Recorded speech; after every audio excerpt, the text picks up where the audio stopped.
इसे आप छत्तीसगढ़ की सबसे बड़ी मर्डर मिस्ट्री कह सकते हैं, इसलिए कि एक लड़की रहस्यमय ढंग से गायब होती है, काफी सालों तक लौटती नहीं। परिवार वाले परेशान, गुम इंसान का मामला दर्ज करवाते हैं और संदेह भी जताते हैं कि इस युवक का उसके लापता होने में हाथ हो सकता है। पुलिस के पास कथित तौर पे एक आरोपी से पूछताछ भी करती है पुलिस, लेकिन कुछ हाथ लगता नहीं और देखते देखते 5 साल बीत जाते हैं। फिर उस थाने क्षेत्र में, उस जिले में एक सिटी एसपी की एंट्री होती है और उसकी नज़र इस बंद हो चुकी फाइल पर पड़ती है। वो फिर से इस फाइल को खुलवाती है और एक एक कर सारी कड़ियों को जोड़ने का प्रयास करती है। नए सिरे से जब जांच होती है तो कई चौंकाने वाले मामले सामने आते हैं, कई चौंकाने वाली बात सामने आती है और 5 साल बाद पता चलता है कि वो युवती एक गहरे गड्ढे में दफन है। ऐसे गड्ढे में जिसके ऊपर से 42 करोड़ रुपए खर्च करके नेशनल हाईवे बनाया जा चुका है, लेकिन पुलिस को लाश बरामद करना था। पुलिस सड़क को खुदवाती है और 5 साल से दफन एक नरकंकाल मिलता है और उस नरकंकाल का जब डीएनए करवाया जाता है तब उसी युवती का नरकंकाल निकलता है। तो ये कहानी किसी फिल्म से कम नहीं, किसी फिल्मी स्टोरी से कम नहीं है और निश्चित रूप से जब से अजय देवगन की एक फिल्म आई है दृश्यम, तो ऐसी घटनाएं बढ़ चुकी हैं, क्योंकि अपराधी भी जानने लग गए हैं और समझने लग गए हैं कि यदि पुलिस को लाश नहीं मिलेगी तो पुलिस की जांच आगे नहीं बढ़ पाएगी। जैसा कि भिलाई का एक केस था, अभिषेक मिश्रा हत्याकांड, उसको भी आरोपियों ने फिल्म देख कर ही, दृश्यम देख कर ही उसी स्टाइल में लाश को दफन कर दिया था और उसके ऊपर फूल गोभी ये सब पौधे रोप दिए थे। ऐसी कई घटनाएं अब सामने आ रही है। उसी में से एक घटना ये थी, छत्तीसगढ़ की सबसे चर्चित घटनाओं में से एक। कोरबा के पास एक गांव है, छोटा उप शहर कह सकते हैं, कोरबा कैसे, कुसमुंडा। ये जो युवती है इसी कुसमुंडा की रहने वाली थी और 10वीं तक की पढ़ाई करने के बाद जब वो न्यूज एंकर बन जाती है, केवल चैनल होता है शहर का, लोकल चैनल, उसमें न्यूज एंकर बन जाती है। दिखने में काफ़ी खूबसूरत थी और न्यूज एंकर के तौर पे वो जब उसने शुरुआत की तो धीरे धीरे वो काफ़ी फेमस भी होने लगी। उस युवती का नाम था सलमा सुल्ताना, उम्र 25 साल, काम न्यूज एंकर। युवती कुनकुरी से एक दिन 20 जनवरी 21 अक्टूबर 2018 को कुनकुरी से कोरबा जाने के लिए निकलती है। उसके बाद वो रहस्यमय ढंग से गायब हो जाती है। परिवार वाले जब उसके मोबाइल पे कांटेक्ट करते हैं तो मोबाइल लगातार बंद। परिवार वाले अब जब समय बीतने लग गया, 1 दिन, 2 दिन, 4 दिन, 5 दिन, हफ्ता भर हो गया, काफ़ी तलाश की परिवार वालों ने। जिनसे सलमा सुल्ताना मिलती थी, परिवार वाले उनके पास गए, उनसे पूछा। जब कुछ पता नहीं चला तब गुम इंसान का मामला दर्ज करवाया गया। पुलिस ने भी अपनी तरफ से खोजबीन की, लेकिन सलमा सुल्ताना का कुछ पता नहीं चला और देखते देखते पूरा 1 साल गुजर गया। इस बीच उसके पिता 20 जनवरी 2019 को सलमा के पिता का देहांत हो गया। परिवार वालों को लगा कि शायद बेटी नाराज हो, कहीं गई हो, बात नहीं कर रही हो, तो शायद पिता की मौत की खबर सुनकर आ जाएगी। लेकिन जिस पिता को बेटी बेइंतहा प्यार करती थी, उनकी मौत की खबर सुनकर भी बेटी वापस नहीं गई। तब परिवार वालों की चिंता और बढ़ी।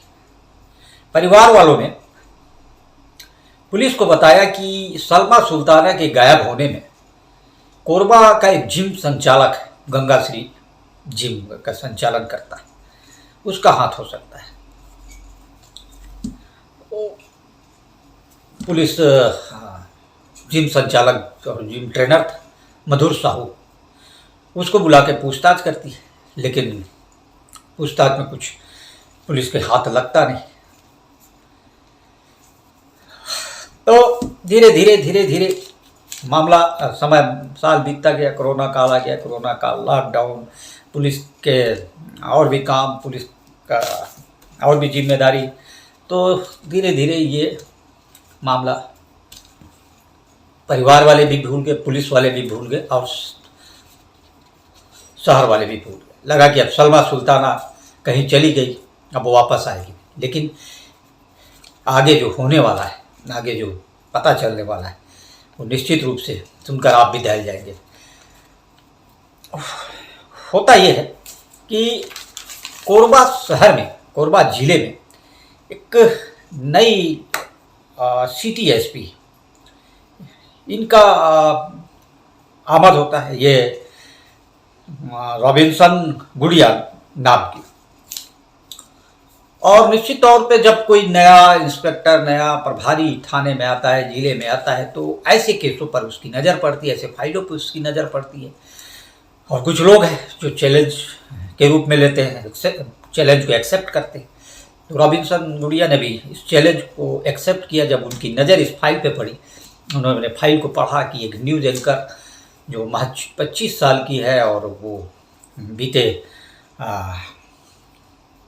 2018 से गायब है ना, 4 साल। 2023 में इन्होंने कोरबा सिटी एसपी का पदभार ग्रहण किया था। फाइल पे जब उनकी नज़र पड़ती है, तब उसे चैलेंज के रूप में लेती है और इसमें तमाम अधिकारियों से बात करती हैं कि इस केस को फिर से सुलझाया जाए, इस केस को फिर से रीओपन किया जाए, इस केस को कड़िया जोड़ी जाए। तो बड़े अधिकारी भी तैयार होते हैं, टीम बनती है और उसके बाद इस पर नए सिरे से जांच शुरू होती है। तो पुलिस फिर से सलमा सुल्ताना के जो परिवार वाले हैं उनका बयान लेती है। सलमा सुल्ताना जिस कुसमुंडा क्षेत्र में रहती थी, वहाँ के आसपास के लोगों का बयान लेती है। जहाँ काम करती थी जिस न्यूज़ चैनल में, तो वहाँ के लोगों का बयान लेती है। और जिस मधुर साहू से कथित तौर पर इसका प्रेम संबंध था, जिसके साथ ये ज़्यादातर रहती थी, उसका बयान लिया गया है। अब इसी जांच के दौरान एक बात और पता चली पुलिस को कि जो सलमा सुल्ताना थी, उसने यूनियन बैंक से लोन लेके रखा था और उस लोन का ईएमआई बाकायदा हर महीने पड़ रहा था। जब पुलिस पता करती है कि ये जब सलमा सुल्ताना चर्च में ढंग से गायब है, तब वो इसकी ईएमआई कौन पटा रहा है, तो पता चलता है कि गंगाश्री जिम का जो ट्रेनर है, गंगाश्री जिम का जो हॉनर है मधुर साहू, उसके द्वारा ईएमआई पटाया जा रहा है। तो ये पुलिस के लिए बड़ा एक संदेह की स्थिति उत्पन्न करने वाला था कि कोई भला किसी के साथ रहता हो, प्रेम संबंध हो, तो दूसरे का वो लोन क्यों पटाया गया है। तो मधुर साहू इस पे संदेह के दायरे में आया। और इसी दौरान अब देखिए, जब सहयोग बनता है, कड़िया जुड़ती है, तो कुछ न कुछ फिर हाथ लगता है। इसी दौरान एक शराबी ने, जो मधुर साहू का पार्टनर था जिम ने, उसको ये कह दिया अति आत्मविश्वास में कि सलमा सुल्ताना का क्या हुआ, सलमा सुल्ताना कहाँ गायब हो गई, ये वह जानता है। ये बात मधुर साहू के पार्टनर ने पुलिस को बता दी, क्योंकि पार्टनर के साथ मधुर साहू का पार्टनरशिप में लेन देन को लेकर कुछ विवाद चल रहा था। तो उसे मौका मिला और ये बात उसने पुलिस को बता दी। तो मधुर साहू के खिलाफ पुलिस के पास 2 क्लू हो गए। एक तो उसका सलमा सुल्ताना का जो लोन था वो पटाया जाना, और दूसरा ये शराबी द्वारा जो बात कही गई। तो इन दोनों क्लू के आधार पर पुलिस ने मधुर साहू की फिर तलाश की। मधुर साहू चूँकि पहली बार जब पुलिस में उसका नाम आया था संदेही के तौर पर, पुलिस ने जब उससे पूछताछ की थी, तो जब उसे दोबारा पता चला कि पुलिस इस मामले में फाइल फिर रीओपन कर रही है, फिर पुलिस नए सिरे से जांच करी, तो फरार हो गया। हालांकि बाद में वो पकड़ा गया। तो ये 3 क्लू, एक तो लोन का पटाया जाना, दूसरा शराबी द्वारा बताया जाना, और तीसरा जब जांच शुरू हुई तो फिर इसका भाग जाना। ये तीनों क्लू पुलिस के लिए काफ़ी अहम साबित हुए, और पुलिस ने मधुर साहू को गिरफ्तार करके पूछताछ शुरू की। मधुर साहू भी पुलिस को ज़्यादा गुमराह कर नहीं पाया, और उसने अपने इकबालिया बयान में जो बताया वो काफ़ी चौंकाने वाला था। मधुर साहू जिम ट्रेनर था, दिखने में हैंडसम, और करीब उस बताया जाता है कि उसकी 200 से अधिक लड़कियों से संबंध थे। पर जाल में फंसाता था वो सोशल मीडिया साइट के माध्यम से। तो उससे सलमा सुल्ताना जो नई नई न्यूज़ एंकर बनी थी, काफ़ी चर्चित और फेमस थी, तो सलमा सुल्ताना पर भी उसका दिल आया, और उसने सलमा सुल्ताना को भी अपने जाल में फंसा लिया, और सलमा सुल्ताना उसके साथ रहने लग गई। एक तरह से लिव इन रिलेशनशिप आप कह सकते हैं। तो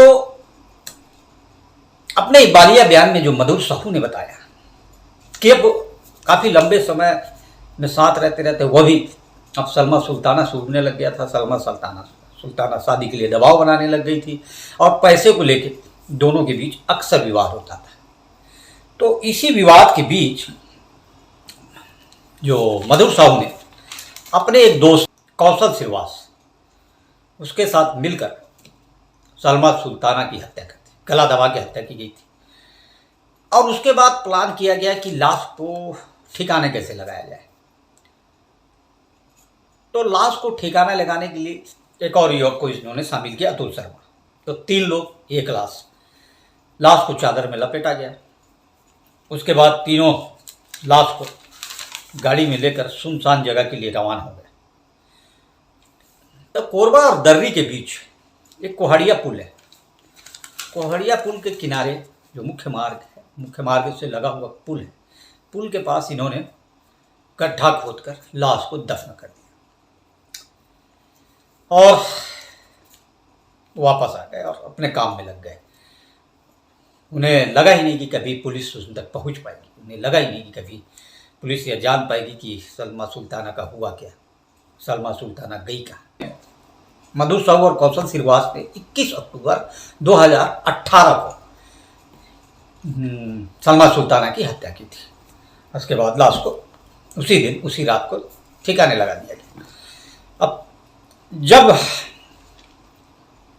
खुलासा हो गया, आरोपियों का एक बार लिया बयान दर्ज हो गया, तो आरोपियों की निशानदेही पर पुलिस उस जगह पर पहुंची जहां इन्होंने लाश दफनाने की बात की थी। लेकिन वहां नेशनल हाईवे बन चुका था। 5 साल में उस जगह की तस्वीर काफ़ी बदल चुकी। 42 करोड़ का नेशनल हाईवे। लेकिन पुलिस ने निर्णय लिया कि इस जगह को खुदवाया जाए और लाश को बरामद किया जाए। तो पुलिस ने एक तरफ रोड ब्लॉक करके जेसीबी के माध्यम से उस जगह को खुदवाना शुरू किया। क्योंकि एक निशान था पुलिया के पास, तो ज़्यादा भटकने की ज़रूरत नहीं पड़ी, जगह मिल गई। 2 जेसीबी से फिर उस जगह की खुदाई शुरू हुई। गड्ढे में फिर एक नरकंकाल मिला, चादर से लिपटा हुआ, और चप्पल और बाल। नरकंकाल बरामद हो गया। पुलिस ने नरकंकाल को डीएनए के लिए भेजा। बाद में डीएनए रिपोर्ट भी आ गया, और डीएनए रिपोर्ट में ये पता भी चल गया कि जो नरकंकाल है सलमा सुल्ताना का ही। तो इस तरह 5 साल बाद एक मामले का खुलासा हुआ, एक मामला का राजफाश हुआ, और पुलिस ने तीनों आरोपी मधुर साहू, कौशल श्रीवास और अतुल शर्मा, तीनों को हत्या की साजिश रचना, साक्ष्य छुपाना और एक राय होकर किसी अपराध को अंजाम देने के आरोप में गिरफ्तार किया, न्यायालय में पेश किया, और फिर तीनों को जेल भेज दिया गया। मामला हालांकि न्यायालय में भी लंबित है, चल रहा है। तो एक सनसनीखेज मामला था, एक रहस्यमय मामला था, जब सिर्फ इसलिए सुलझ सका क्योंकि संयोग बना और एक पुलिस इंस्पेक्टर ने इसको चैलेंज के रूप में लिया, इसको चैलेंज को एक्सेप्ट किया और जो मामला 5 साल से दफन था वो मामला और आज सड़क खोद कर बाहर निकल आया। तो इसे Salma Sultana murder mystery case के तौर पर जाना जाता है। छत्तीसगढ़ का सबसे चर्चित केस, जिसकी चर्चा बड़े बड़े नेशनल मीडिया में भी हुई। जब लाश जब बाहर आई सब, तो वो बड़े बड़े मीडिया, नेशनल मीडिया में भी चर्चा हुई और आज भी इसकी चर्चा होती है। तो निश्चित तौर पर अपराधियों ने, आरोपियों ने साजिश तो बहुत गहरी रची थी, खुलासा हुआ और सलमा सुल्ताना के परिवार वालों को न्याय मिला। पता चला कि उनकी बेटी अब इस दुनिया में नहीं। 5 साल का एक जो सस्पेंस था वो खत्म हुआ। तो ये थी हमारी एक छोटी सी क्राइम कहानी। कैसी लगी कमेंट बॉक्स में ज़रूर बताइए और रोज़ क्राइम से संबंधित कहानी सुनने के लिए हमारे चैनल को लाइक, शेयर और सब्सक्राइब जरूर करें। तब तक के लिए नमस्कार।